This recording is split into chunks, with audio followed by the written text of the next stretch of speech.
So, hey, y'all. I know it's been 2 weeks since I've done a Nadine Car Chronicles, but do not come for me.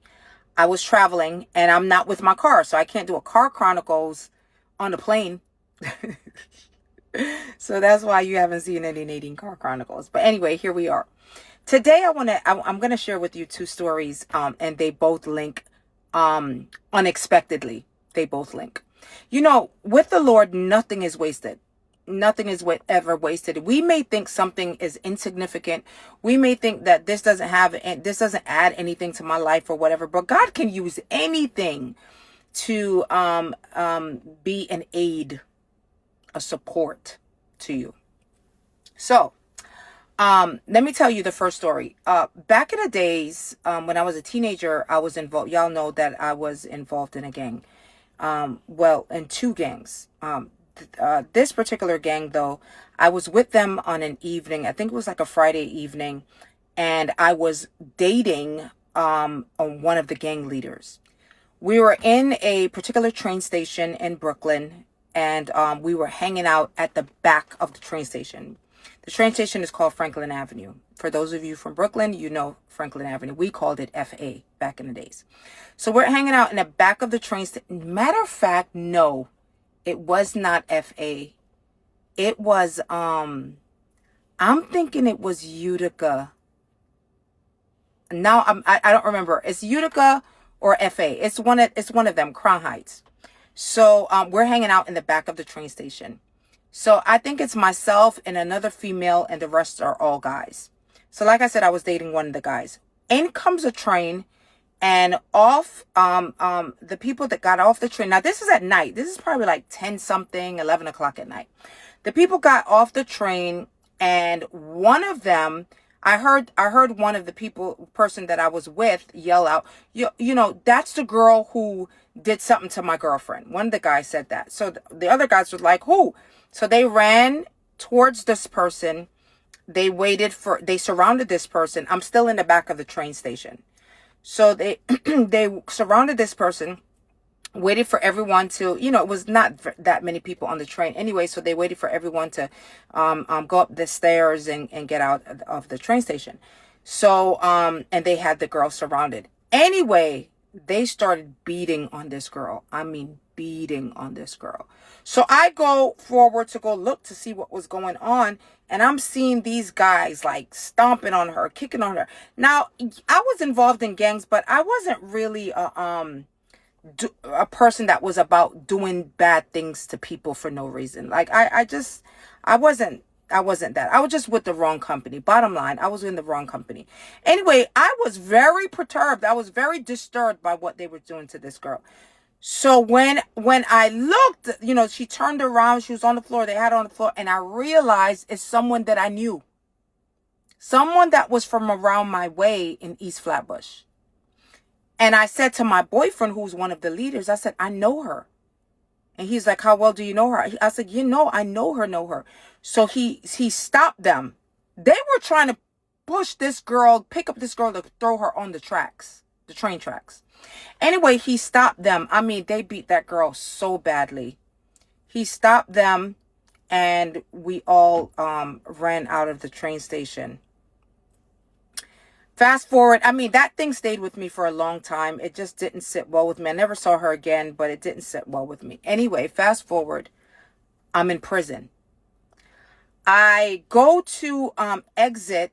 I go to, when I first got to the maximum security prison, you got to go through an intake, right? And so they give you some paperwork and all of that stuff, and then this is where you get all your toiletries, your bedding, your toothpaste, toothbrush, soap, deodorant, things of that nature, to get you started in prison. your welcome kit. So I'm still trying to tell the intake person that I'm not supposed to be in maximum security. I'm supposed to be in the camp. And, I'm going back and forth with the lady, and she, she was a Helga. And she was just like, yeah, all right, sugar. Pull up your big girl panties, because you're going to need it. So now we all have our linen, and we're waiting for these massive doors to open. They open the massive doors, and there is when I tell y'all, there is a slew of people waiting to grab on us. And these girls looked like men. And this is where they pick who's going to be their girl. You know, I want her, I want her, I want her. And in this particular prison. And so, you know, I just got saved. I'm like a year saved. And I'm just like, Lord, you know, and I'm talking to the Lord like, you're going to have to do something because we're going to end up fighting. I'm not supposed to be in this prison. You have me in this prison. You know, you could do something. You could do something. And I just kept hearing like the Lord was saying, be still, Nadine. You know, at some point, you either trust God or you don't. Whatever it is that you're facing, whatever circumstance that you're facing, whether it's a Red Sea, Pharaoh's army, a mountain before you, a valley that you're going, whatever it is, difficulty, storms that you are facing, at some point you're going to have to get with yourself to say, it's either I'm going to trust God through this or I'm not going to trust him at all. Proverbs 3, 5, and 6 is one of my favorite verses in the Bible. Trust in the Lord with all thine heart. Lean not on your own understanding. In all your ways, acknowledge him, and he will direct your path. So I yielded, and here I am walking, about to, you know, walk past these girls, and I lock eyes with one of them, and this girl is walking towards me. And in my head, I'm like, okay, we're going to fight. Because there ain't no way we are going to fight in this prison. And this is my first day here. So she's about to grab me. And I heard someone say, Nadine? Is that Nadine? And I'm thinking to myself, I don't know anyone in prison. I don't know anyone. That can't be me that they're talking. And I heard the person say, Nadine. And I turned and I looked. And it was the same girl that I saved in that train station. And she said, no one touches her. She is a leader in that prison. I mean, when I say leader, she got the COs. She got, every guard. She had influence and pull and power in this prison.